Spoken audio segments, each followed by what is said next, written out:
você for ver, desde que ele vem pontuando a questão dos sócios, a torcida vem decepcionando, estacionou ali nos 6.500 sócios, ontem deu 14.749 pessoas lá no estádio Serra Dourada. O melhor momento do Vila é agora, vice-líder da Série B, com 6 pontos a mais do que o ano passado, nessa mesma 8ª rodada. O time acabou de ser campeão goiano e enfrentar um dos poderosos times do Campeonato Brasileiro da Série A, o Cruzeiro, ontem, e parece que a torcida, Thiago, ela gosta dos momentos de sofrimento para encher o estádio, né? Parece que o time tem que estar num momento sofrido para ela dar essa resposta e lotar o estádio. Então, assim, é um público bem abaixo do que era, do que às vezes o staff também a diretoria do Vila esperava, porque poderia ser uma forma de arrecadação, contando também com uma possível entrada de avanço na fase da Copa do Brasil para a entrada de um dinheiro melhor, mais de 3 milhões. Então, assim, é preocupante. Ele vem mandando recado. E ele já não é de hoje, que ele tá começando, já alertou. Aí o trabalho de marketing do Vila deu um spoilerzinho lá, deu um alerta sobre os sócios. Começou uma campanha meteórica e depois estacionou, deu uma esfriada, estacionou nesses 6.500. Então, o recado dele tá sendo dado. E ele tá mandando esse recado e só não tá pegando quem não quer. O departamento de marketing do Vila tem que estar aceso o tempo inteiro. Ontem, se tinha 14 mil lá, tinha que sair com no mínimo 10% de novos sócios. Não sei, é buscar métodos. Porque o Vila tá pedindo, entre aspas, o que o presidente tá falando, Thiago, me ajudem, torcedor. Eu preciso da ajuda de vocês. E tá tendo pouco. Bem, primeiro, vou começar de trás pra frente. Você falando desse Vinícius Bergattin aí. Ele que foi auxiliar do Tite, auxiliar do Felipe Luiz também lá no Flamengo. É um treinador que sabe jogar de forma reativa. Ele sabe o tamanho do time que ele tem. Então, eu penso que o interior de São Paulo não é aquele interior que derruba treinador com 4, 5, 6, 7, 8 rodadas. Então, ele tá fazendo o time jogar em alguns momentos. O time da Ferroviária sai, deixa alguns espaços e eu penso que o Goiás pode aproveitar aí.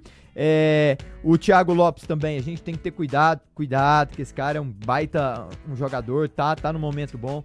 O time deles não é bobo, o time da Ferroviária, pra mim o Goiás é super favorito, tudo certo, até aí eu vou pra depois falar, mas você falar da Ferroviária, eu só tô mostrando aqui que a gente tem que ter cuidado com o Carlão, que você mesmo citou, foi ventilado ali por um time grande da Série A. O time do Bergattin, ele conhece bem as peças que ele tem em mãos, ele não perde a 3 jogos, então se o Goiás espera uma facilidade total, ele não vai ter, mas ele vai ser favorito, joga em casa, tem um time muito melhor. Eu penso que o Goiás hoje vai sobressair a sua linha ofensiva, quem sabe o Anselmo Ramon hoje se destaque e faça o gol perante os seus torcedores, até pra ele tirar uma própria pressão. Passou da hora, né?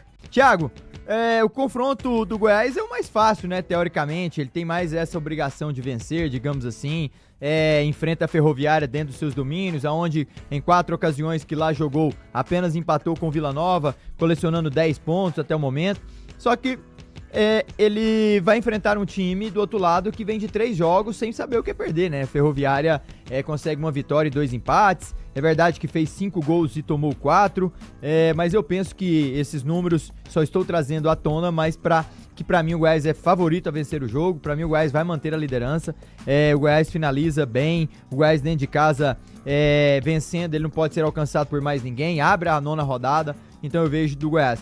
Os outros confrontos, pra mim, a classificação da Série B vai ficar exatamente quase do mesmo jeito que está. O Remo vai ganhar em casa do Volta Redonda, o Botafogo de Ribeirão Preto recebe o CRB lá no interior de São Paulo. Pra mim, o CRB vai lá pra ganhar também e mantém-se dentro do G4.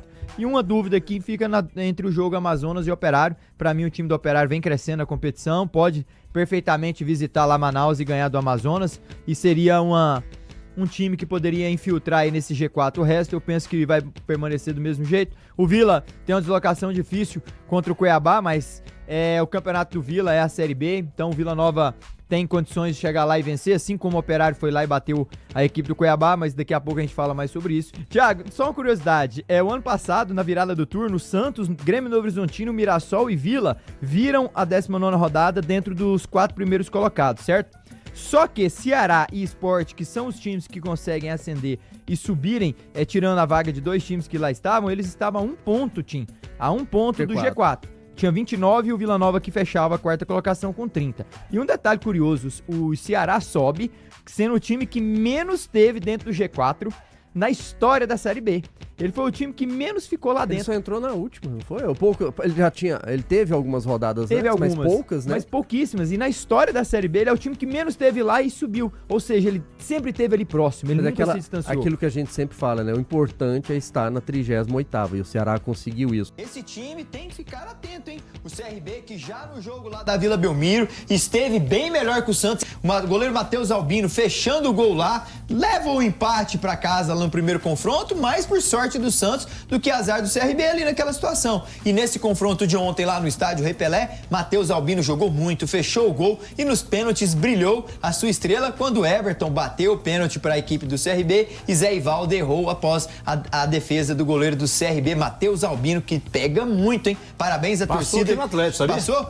E a torcida que se fez presente lá também, muito bom. Parabéns ao público e também de olho nesse CRB, hein? Vai receber mais de 3 milhões agora, está dentro do G4 Campeonato Brasileiro, é um dos times que mais figurou dentro do G4, atrás do Goiás, que tem 5 participações lá, o CRB com 4. Cuidado, esse time tem que ficar atento, hein, meninos? Está na Série B. Dos últimos 6 presidentes, 5 foram caçados por corrupção.